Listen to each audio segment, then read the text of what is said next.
Thank you. I now recognize the representative from Ohio, Mr. Davidson. Thank you, Chairman. Thank our witnesses. Appreciate the timely hearing today. Microphone.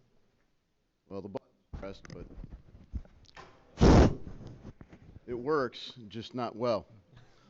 So if the sound guy can do something about that, that'd be great. But so let me start over.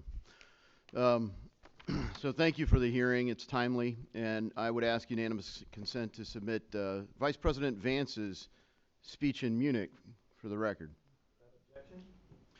The administration sets the foreign policy for our country, and the administration's been very clear where the Biden administration wasn't. The Biden administration never would define the mission in Ukraine.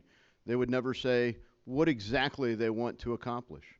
The Trump administration's been clear in Ukraine by saying we want to help restore peace.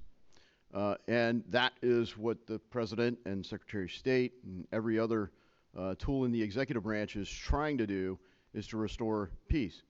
When you look at Vice President Vance's speech in Munich, he asked the fundamental question, what exactly are we defending? And not just territory, but ideas and values. And I think it's noteworthy because we see people from Western Europe claiming asylum in Hungary so they don't go to jail for free speech or for participating in a political party like AfD or the now majority party in Poland or the winner of the presidential election from the conservative party there. So you see values that are undermining the institution. In the United States, by funding NATO, essentially becoming the de facto security force for NATO, has enabled Europe to spend their money on everything but defense.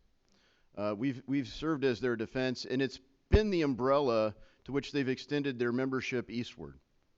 So we're pulling security while they're undermining the values that made us the West, the values that when I was in Berlin, walking through Checkpoint Charlie in the days after 9 November 1989, that we said we were defending. And instead, it's the other way. So, you know, Ambassador Smith, I just want to be clear because of this ongoing discussion about Ukraine. Is Ukraine a NATO member country? It is not today. I didn't think so. Yeah, we're certain of that. It's one of NATO's closest partners. But we seem to keep treating NATO as Ukraine as a member of NATO. Should we make Ukraine a member of NATO? The alliance agreed in 2008 and stated that Ukraine will someday become a member. Right now, there's no consensus across the alliance to do so. Yeah, there's clearly not a consensus, and I think for good reason, because if we brought Ukraine into NATO, we would immediately be in a state of war. One of the things that people like to refer to is Article 5. So, you know, Admiral Montgomery, you said in your testimony that, quote, the U.S. posture in Europe gives NATO's Article 5 its teeth. I worry that, you know, that kind of proves my point that it enables the European Union member countries to basically rely on America's blanket of security and underinvest in their own. And I guess at some point, is your own view that Article 5 would obligate us to fight a war of actually be immediately in a state of war if a NATO member country was attacked? Article 5, well, if there's an Article 5 violation determined by the alliance, then I think it's highly likely the United States would participate in that war. And I do think we are the enabler. There's no doubt our GDP is equal to all of Europe. So it's likely that if we were all spending we're currently spending, I know the graph said something else, but I think we spend about 3.02%. 3.025%, to put a specific number on defense. We don't spend that. I mean, I got to be clear here. We're barely clear of the numbers we want them to get to.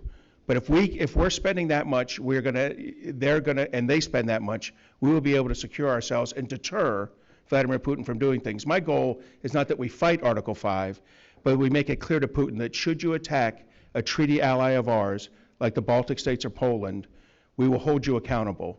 And therefore, when he sees how strong we and Europe together, and I agree with you completely, Europe needs to carry its load.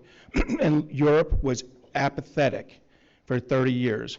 But they're coming around, led by the Eastern Europeans. And even the president has acknowledged that the Eastern Europeans who are spending 4% and now soon 5% deserve our support. The president's Yeah. spoken about the Baltics It's that way. good, and I'm glad you acknowledge that Congress actually has the decision on whether we go to war, so Article 5 doesn't automatically trip it.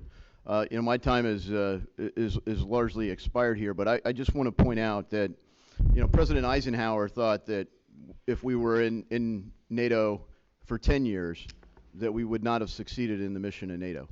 So I think it's worth questioning, as Vice President Vance did in Munich, what are we doing here?